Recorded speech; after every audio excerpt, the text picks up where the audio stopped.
Hello and welcome to the World Café on Sustainable Development, brought to you by the European Union delegation to Zambia and COMESA through the EU Formulimi program. The aim for today is to take a look at Zambia's green transition. Is it possible? What are some of the ideas that we can come up with? Well, come with me and let's take a look.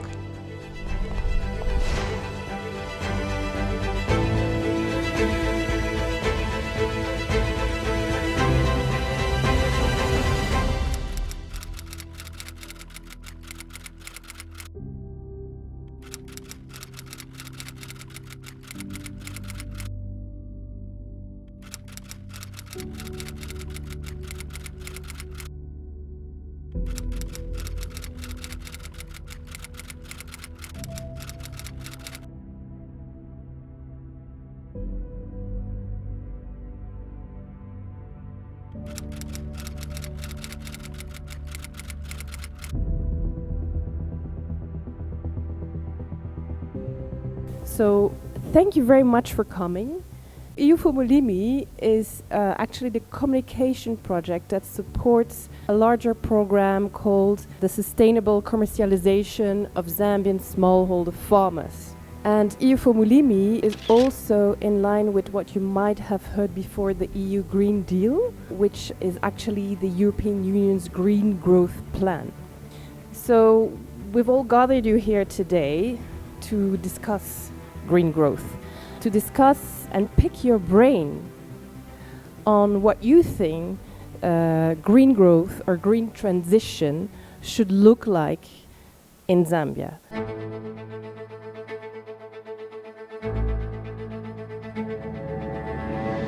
As the world grapples with the challenges of climate change and environmental degradation, Zambia is embarking on a transformative journey towards a greener and more sustainable future. Let's hear from government officials, environmental activists, and experts about their visions for Zambia's future and how they plan to overcome these challenges. I am now joined by Mumo from Bongo Hive, who is part of the organizing team of bringing together the World Cafés. Thank you very much for joining me. Where did the idea for this initiative come from and why? Okay, so we were approached by the EU, and the purpose of these World Cafés and panel discussion is to bring together different experts from different industries to raise awareness about climate change and to come up with different solutions to address some of the problems that we're seeing in the Zambian ecosystem and also in the future.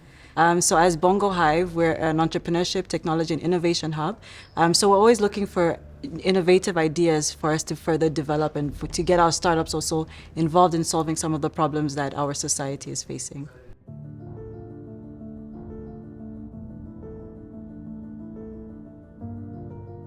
We extract natural capital, we produce something, we use it, and then we waste it. We throw it away.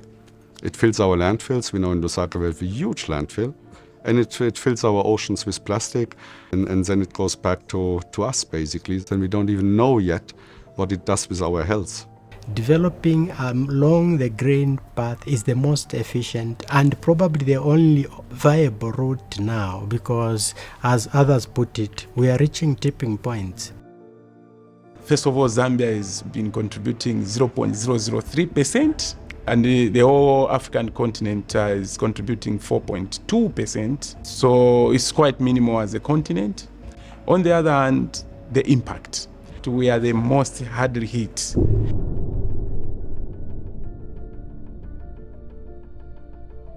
There's a general acceptance by our colleagues in government that we need to do something to change the narrative, as well as to change our views about green economic development going into the future. People understand climate change more practical, especially those people living in rural areas. They understand climate change because they feel it, it gets into their nerves. They are looking at issues of reduced rainfall days, floods, more dry spells, which is automatically affecting their yields. So I think people are getting to know that things are changing. Zambia used to have about 73 districts, now we are 117. So that means more deforestation, it means more agricultural expansion for sustainable cities. We're growing really fast, there's a lot of development happening, and keeping up with that fast pace of development can be challenging. So right now we're experiencing quite a few challenges in areas of energy, water, waste management, environmental conservation.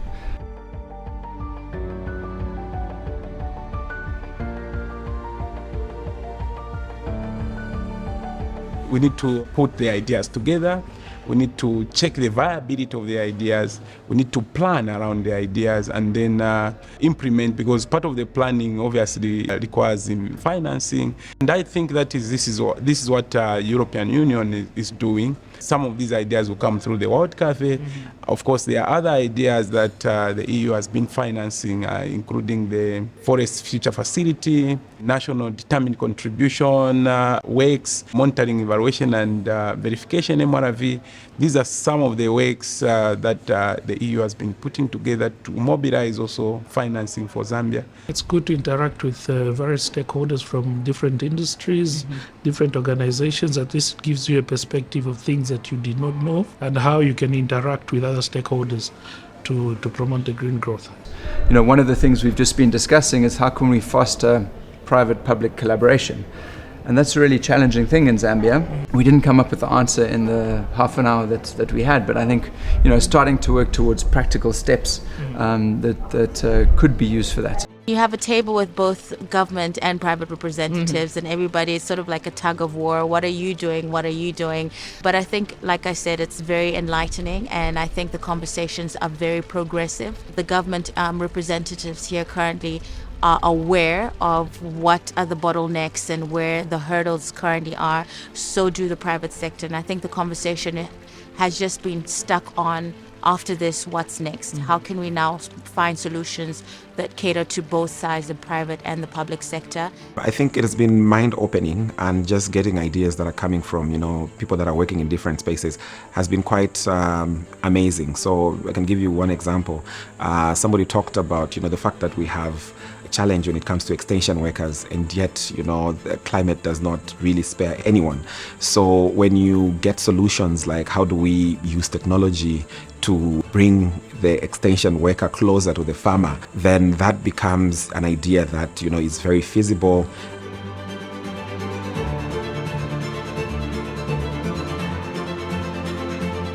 So there's a lot of talk around climate change and the green economy, but that this information and the awareness doesn't trickle down to just the everyday person. So I think a lot of the times we have these conversations at a very high level, but what we did here is that we worked with experts that are actually on the ground, that are working in these environments, that understand the issues that the normal person is facing.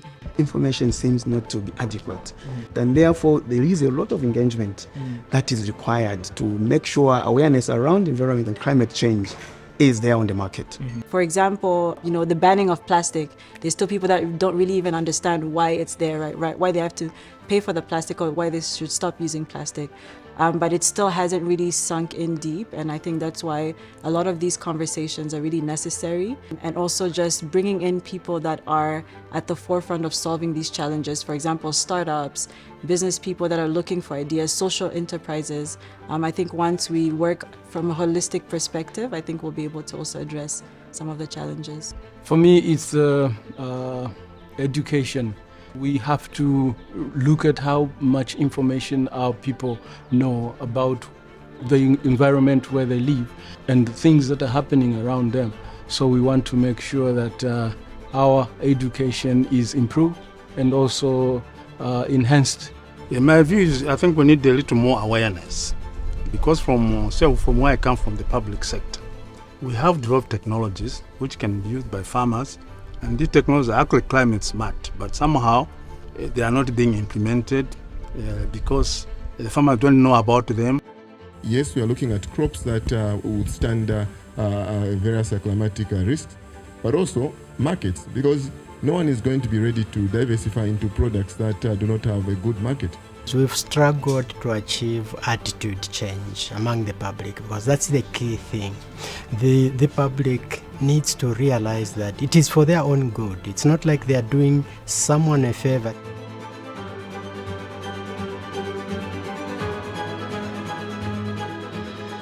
We've been working on the bill on climate change for quite some time now. is important to ensure that we have a legal framework to give effective response to climate change, because a number of things that you need to do need to be backed by legislation. But also one pressing issue is the carbon market. It is very exciting. It promises to be an innovative source of finance, but to regulate the carbon market properly and ensure that the benefits accrue to the communities, you need a legal framework. We have been supporting Zambia's development of the green growth strategy, the first green growth strategy, which we hope will even come into place or will be adopted before COP28. This would be a great achievement because we have a number of projects in the pipeline which address, for example, the bottleneck of access to finance in greener technology, in greener transformation. And I think it's very important to pass legislation to make agriculture really also sustainable, both from smallholder farmer side but also commercial farmers.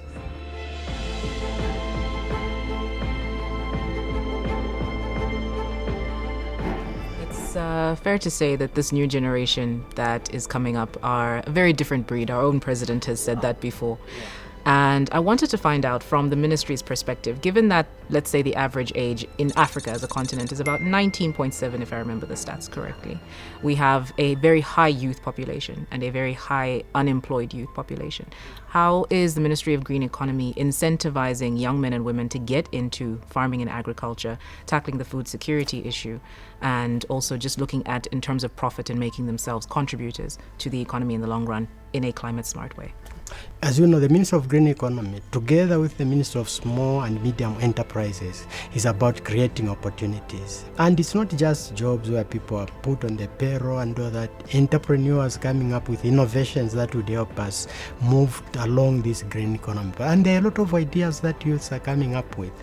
Just this year alone, we incorporated one youth on the Copper Belt who has innovated with an electric vehicle, and we put that on the stand, worked with them. We won the first prize government in that area.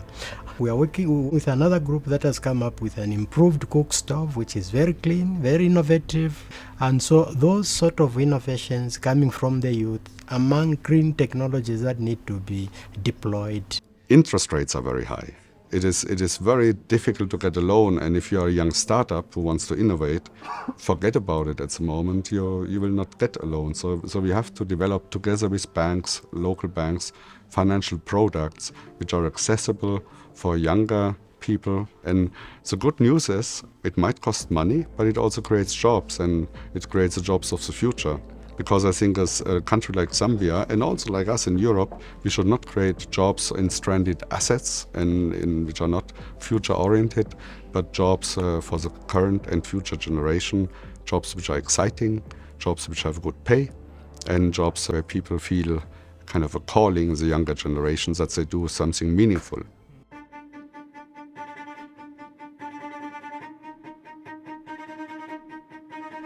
I think we all understand what the problems are.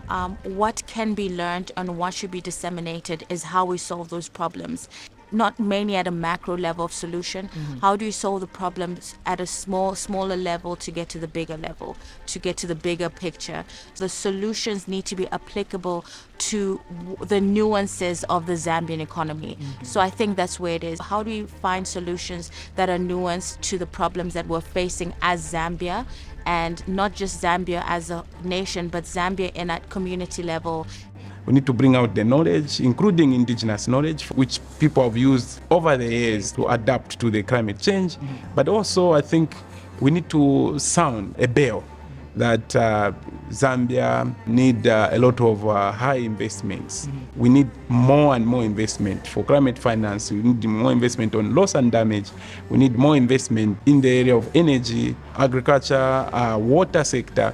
Once the equation of finance is matched with the human capital, then we are going to see huge change. Forestry, huge potential. A large part of the country is forested. Maybe not exactly forest, but a lot of woodlands, and Miombo woodlands, very diverse, but also under threat because it links a little bit to energy. So charcoal production is, of course, getting very unsustainable. So one has to look very much into that. How do people cook? Where do they get their energy from? and we have to invest in the grids also. We can green the city and make it more livable, and everyone can do their bit. There's been some improvement which I've noticed in the keeping Zambia green and clean, particularly in terms of vegetation. Now wherever you go, you find people are putting up some plants around their yards, and that is a good sign. There's a lot of transition and there's a lot of change that's happening in the energy sector. So we're talking about green hydrogen, we're talking about electric vehicles, we're talking about green grids. So there's a lot that the Zambian sector has to adapt to. We're in an interesting place, and one of the themes of today is leapfrogging. Mm-hmm. And I think there's actually a lot of opportunities for Zambia in that development and on that growth trajectory to get things right from the start and to do things better. You know, a classic example is here in Zambia, we don't really use very many landlines for telephones. We've jumped over that old technology and have gone straight to mobile. Mm-hmm. So I think in a lot of solutions to these big challenges we have, we can actually leapfrog the old way of doing things and start with a greener way of doing them right from the get-go. Mm-hmm.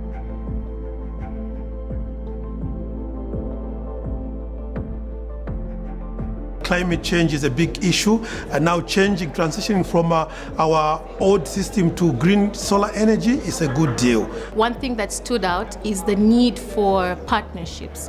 It really opens up my mind to see how much of exploration and giving back to the community we can within the small ways. The bigger part of the work lies with us. One should not look only to profit, but into impact, into sustainable investment. Impact and investment, because at the end, if we continue looking only at profit and shareholder value, we will continue what we have been doing worldwide, accelerating climate change, accelerating biodiversity degradation. So we have to change, we have to take a return basically, and we have to say, okay, business must be about the people, it must be about the planet, and it must be about profit. But profit alone is not a modern business anymore, and this has to change, I think.